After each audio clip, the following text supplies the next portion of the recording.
Welcome to the deep dive. Settle in, everyone. Today we're pulling back the curtain on a conflict that, well, at first glance, it seemed pretty conventional. We're talking about those escalating tensions between India and Pakistan back in 2025. You probably saw the headlines, right? Missile strikes, intense air combat, standard stuff almost. But what if I told you that beneath all that, a much more insidious battle, arguably the most impactful one, was actually being fought online?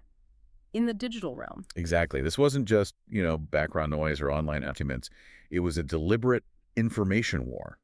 Data, stories, even fake pictures became weapons, all designed to manipulate how people saw things and ultimately to shift geopolitical outcomes. Right. So our deep dive today isn't only about the terrible human cost of events like the Pahalgam massacre or India's retaliation, Operation Sindoor. Those moments are critical, absolutely. They show the immediate impact, the raw suffering, can't ignore that.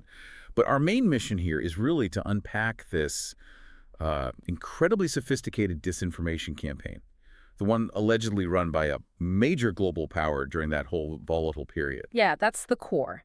We're going to dissect the specific tactics they used in this info war. We'll look at some really controversial claims about military losses, claims that just muddied the waters completely, and then we'll zoom out, explore the bigger picture, the geopolitical ripples, the lasting human impact. It's a fascinating case study, really. Yeah. Shows how information itself is now a weapon in modern fights. Our goal today is to untangle all these complex layers, help you understand these unseen battles in modern warfare. Let's get started. Okay, so to really get a feel for 2025, we have to start with the SMARC, the event that just ignited this whole thing. That was the Pahalgam massacre, April 22, 2025. Just picture it. A, normally serene spring day in Indian-administered Jammu and Kashmir, popular tourist spot, shattered, just completely shattered by unimaginable horror. 26 people. Civilians, tourists enjoying the region's beauty, brutally killed. And this wasn't just another incident. Tragically common as they can be, it was the deadliest attack on civilians in India since the Mumbai attacks way back in 2008. Yeah, the scale of it, targeting non-combatants like that, it sent absolute shockwaves. And what stood out immediately was how cold and calculated it seemed. The attackers had high-powered weapons, M4 carbines, AK-47s, and weren't messing around. They clearly intended to inflict maximum casualties. And investigations quickly pointed fingers. They did. Linked the attack to groups like the Resistance Front, TRF, which many believe is basically an offshoot of Lashkar-e-Taiba, or Latiya. Key figures were named too. People like Hafiz Saeed, Saifullah Khalid Kasuri, thought to be in Pakistan, and Hashim Musa, believed to be hiding in South Kashmir. Wow. So clear links, clear coordination. It pointed to a pretty deep network, yes. And the human cost. It's always just profound, isn't it? Beyond the numbers, you think about those families shattered, the communities just left grieving, trying to make sense of it. You can't really overstate the emotional devastation. It's not just a news headline, it's a deep wound. Absolutely. And, well, as you'd expect, India's response wasn't far behind. It was swift, resolute. Indeed. Listen, 3 weeks later, May 7th, 2025, India launches Operation Sindoor. This wasn't some wide, indiscriminate bombing campaign. It was highly targeted. Aimed at specific places. 9 specific sites, yeah. Okay. Across Pakistan and Pakistan-administered Kashmir.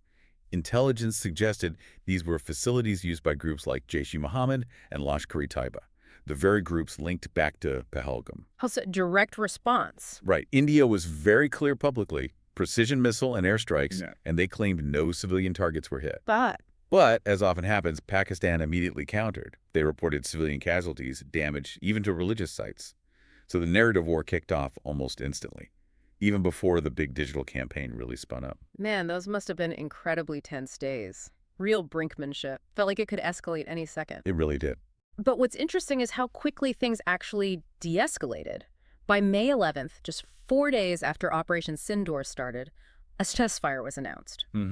Global calls for peace definitely helped pull both sides back.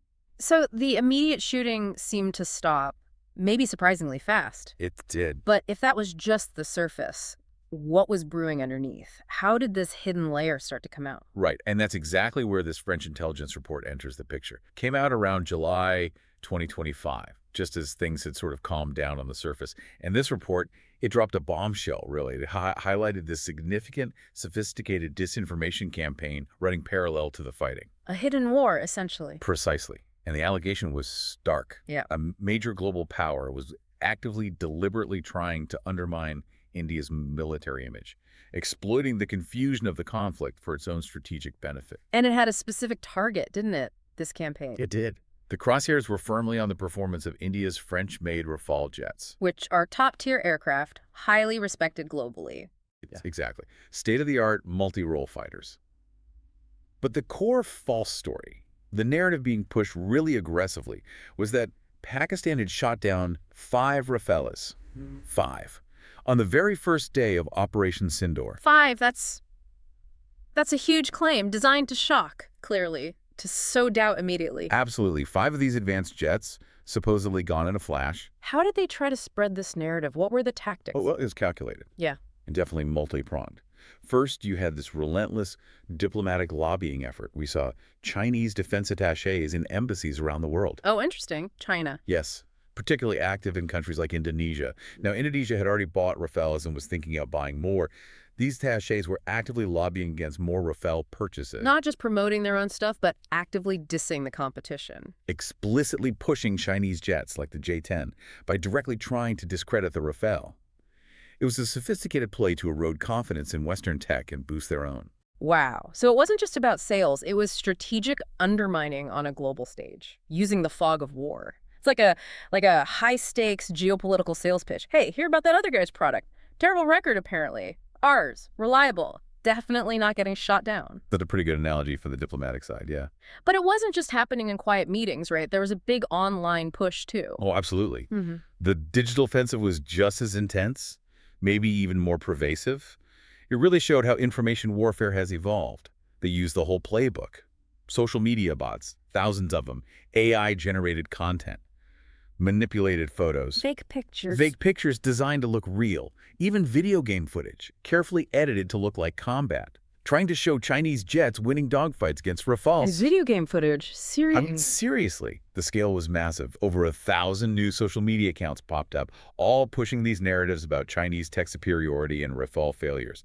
They often pretended to be independent news sources or just concerned citizens. It made it really hard to spot the propaganda. Deep fakes, fabricated visuals, blurring that line between what's real and what's simulated. Exactly, making it incredibly tough for the average person to tell fact from fiction. Okay, so putting it all together, the strategic goal seems pretty clear.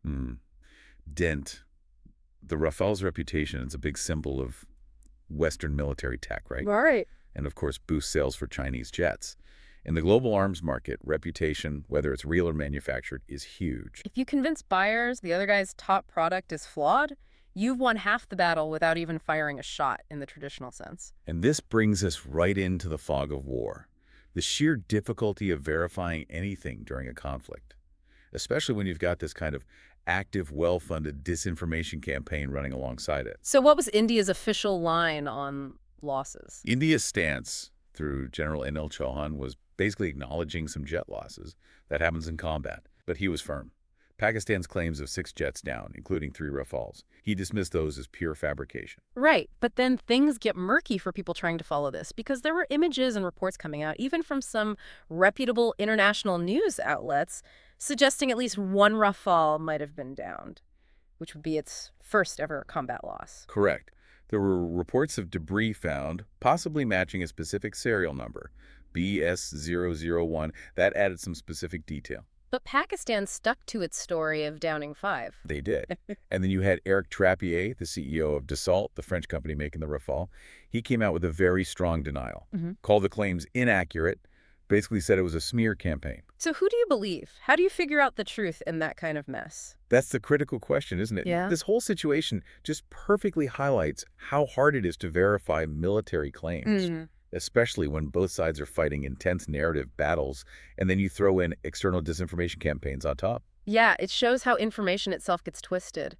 Used to sow doubt, confusion, not just about planes, but about who to trust, what's even real. Okay, let's pull back again, connect this to the bigger picture. Because beyond the jets, the digital fights, there's that enduring human cost. We started with Pahalgam.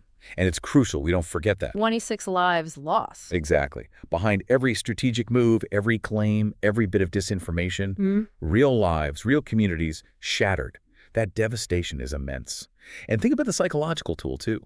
living through that kind of horror, then being bombarded with conflicting weaponized information. It must just erode trust, fuel paranoia. Leaves deep scars, makes recovery from the actual physical conflict even harder. Absolutely. And it's interesting how China's alleged actions here fit into their larger strategy. Right. This wasn't just about selling a few more jets. Hmm. If you look at the broader context, there seems to be this alleged long-term goal, strategically encircling India How so? through massive economic and military support to Pakistan. Think about the China-Pakistan Economic Corridor, CPEC. Huge infrastructure links. This strategy arguably served to distract India, keep it focused on its western border. While China deals with its own issues or puts pressure elsewhere, like in Ladakh. Potentially, yes. It keeps India tied down. It's almost like a classic divide and conquer tactic. But updated for the 21st century with a digital twist, using information as a key weapon. It's a complex geopolitical chessboard, definitely. Every move has layers. So what are the big takeaways here? What lessons can India and honestly the rest of us learn from this? Well, first, maybe transparency. Proactive transparency.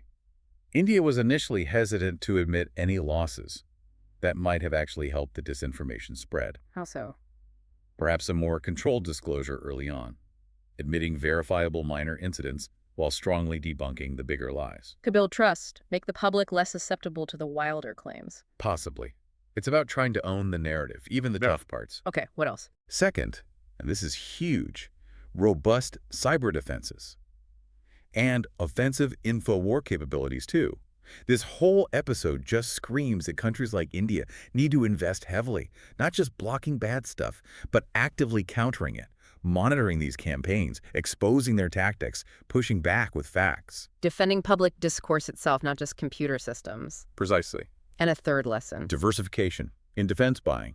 Relying too heavily on any one foreign supplier, it creates vulnerabilities. So building up your own capabilities, like India's Tejas fighter. Exactly. It's not just about economics or national pride. It's strategic, reduces dependency, gives you more control, makes it harder for others to exploit perceived weaknesses. This also raises a big, kind of uncomfortable question for everyone globally. The battlefield has clearly expanded online. Disinformation is as dangerous as bombs now, sometimes more so. So how does the world deal with that? How do you demand transparency from states running these campaigns? How do you regulate state-sponsored disinformation when geopolitics often gets in the way of cooperation? It's a massive challenge for our interconnected world. Needs urgent attention. So this deep dive into 2025, it's really been a stark example of modern war, hasn't it? Where the physical fighting just blended seamlessly with this calculated, aggressive information war. Yeah, it really showed us that sometimes the most damaging weapon isn't a missile, it's a lie. A carefully crafted lie that spreads faster and wider than any explosion. Indeed. The sounds of war aren't just bombs anymore. They're in your social media feed, in the headlines you scroll past, in the narratives subtly spun by people you'll never see, trying to shape how you see the world. And that really leaves us with a final thought for you, our listener. In this age, knowledge really is power. We hear that all the time. But only if that knowledge is true. And only if you can tell it apart from the noise, from the deliberate deception. So the next time you see some sensational headline, especially one that seemed designed to trash a technology, or amplify some grievance, or clearly pushes a specific agenda, just pause. Ask yourself, is this trying to inform me or just provoke me? Check sources. Think critically. Be discerning, because honestly, your vigilance against these kinds of weaponized narratives, that's the best defense we all have against these hidden wars happening right now. Stay curious, stay informed, and always, always question.